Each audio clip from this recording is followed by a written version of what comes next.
Miss হবে না আপনার পছন্দের টিভি শো। দেখুন জি5 অ্যাপে একদম ফ্রি। মা গো, সব তোমার কৃপাতেই হয়েছে, সব তোমারই ইচ্ছে। মা,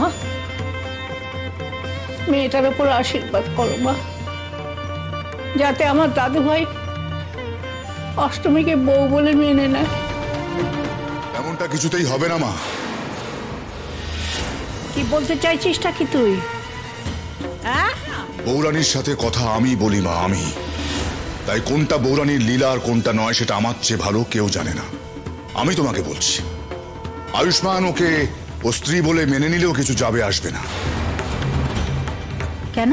কারণ আমি ওকে এ বাড়ির বড় বউ হিসেবে মেনে নেব কিনা সেটাই আসল কথা। আর মা, আমি নাকি শুনছি তোমরা বলে বেড়াচ্ছ অষ্টমী আয়ুষ্মানের বউ। তোমরা নাকি ওকে এ বাড়ির বড় বউ হিসেবে মান্যতাও দিয়ে দিয়েছো।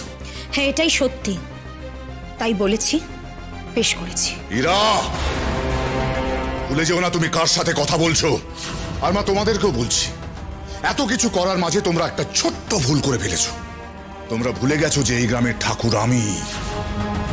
সবাই জানে আমি বৌরানীর আশীর্বাদ ধন্য। তার ভর হয় আমার উপর। তাই যতক্ষণ আমি কোনো কিছুতে মান্যতা না দিই, কেউ সেটা মানে না, মানতে পারে না।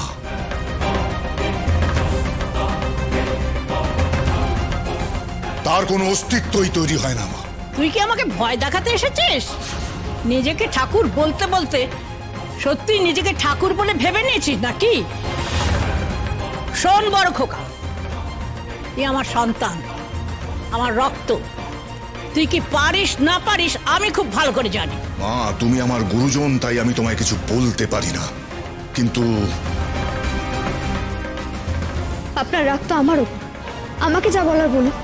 আমার জন্য ঠাম্মি, এরা দিদি, বড় মা এদেরকে অপমান করবেন না বাবা।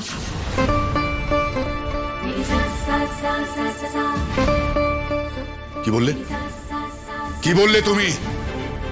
আমাকে বাবা বলে ডাকার অধিকার তোমার নেই। আমি মানুষকে বিশ্বাস করি, মানুষের সম্পর্কগুলো আমার কাছে মান্যতা পায়। তাই আয়ুষ্মান বাবু যদি আমার স্বামী হয়ে থাকেন, তাহলে আপনি আমার শ্বশুর মশাই। আর আমাদের দেশে তো শ্বশুর মশাইকে বাবা বলেই সম্বোধন করা হয়, তাই না? আমি তোমাকে আমার পুত্রবধূ বলে মানি না। মানা না মানা পুরোটাই আপনার সিদ্ধান্ত বাবা। তবে আমি আপনাকে একটা কথা বলতে চাই। আমি জানি না আপনি বিশ্বাস করবেন কিনা, তবে আমি সত্যিই নিজের ইচ্ছেতে কিচ্ছু করিনি। বৌরানী মা আমাকে স্বপ্ন দিয়েছিলেন। আমার উপরে এখন অনেক বড় দায়িত্ব। আপনি শুধু আমায় আশীর্বাদ করুন, আমি যেন আমার উদ্দেশ্য সাধনে সফল হতে পারি। উদ্দেশ্য সাধন? হ্যাঁ বাবা, আয়ুষ্মান বাবুকে আমাকে এখন অনেক বড় বিপদ থেকে রক্ষা করতে হবে। আমিই ওনার রক্ষা কবচ। আপনি তো ওনার বাবা। আপনি চান না যে আয়ুষ্মান বাবুর সঙ্গে সব সময় ছায়ার মতো কেউ থাকুক, যে ওনাকে সব সময় রক্ষা করবে? থামো! সব তোমার বানানো কথা। আমি তো তোমার কাছে কখনো কিছু চাইনি। চেয়েছি বলো? আজ আমি তোমার কাছে হাত জোড় করে অনুরোধ করছি, এই বিয়েটা তুমি মেনে নাও। তোমার ছেলের কথা ভেবে, তোমার ছেলের ভবিষ্যতের কথা ভেবে। জি5 ডাউনলোড করুন আর সব এপিসোড দেখুন একদম ফ্রি।